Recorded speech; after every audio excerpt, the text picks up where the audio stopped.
સાબરકાંઠામાં દૂધના ભાવ મુદ્દે પશુપાલકોનું આંદોલન. હિંમતનગર અમદાવાદ હાઈવે પર 5 કિલોમીટર લાંબો ટ્રાફિક જામ. સાબરકાંઠા જિલ્લાના પશુપાલકો માટે જીવાદોરી સમાન દૂધના ભાવમાં તાજેતરમાં થયેલા ઘટાડાના વિરોધમાં ઉગ્ર આંદોલન ચાલી રહ્યું છે. આજે સવારે સાબર ડેરીથી મોતીપુરા સુધીના રસ્તા પર પશુપાલકો મોટી સંખ્યામાં ઉમટી પડતા ભારે ટ્રાફિક જામ સર્જાયો.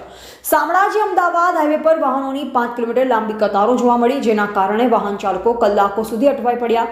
પ્રાપ્ત માહિતી અનુસાર દૂધ ઉત્પાદક સહકારી મંડળી દ્વારા દૂધના ખરીદ ભાવમાં ઘટાડો કરવામાં આવતા પશુપાલકોમાં ભારે રોષ જોવા મળી રહ્યો છે.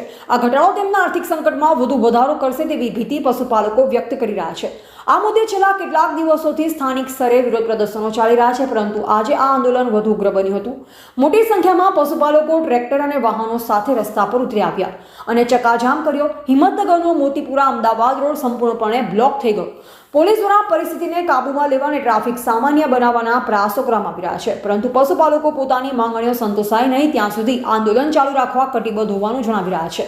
પશુપાલકોની મુખ્ય માંગણી દૂધના ખરીદ ભાવમાં થયેલ ઘટાડો પાછો ખેંચવાની અને તેમને પોષણક્ષમ ભાવ આપવાની છે. આ આંદોલનના કારણે સામાન્ય જનજીવન અને ખાસ કરી હાઈવે પર અવરજવર કરતા લોકોને ભારે હાલાકીનો સામનો કરવો પડી રહ્યો છે. જો આ મુદ્દે વહેલી તકે કોઈ ઉકેલ નહીં આવે તો આંદોલન વધુ વકરવાની શક્યતા છે.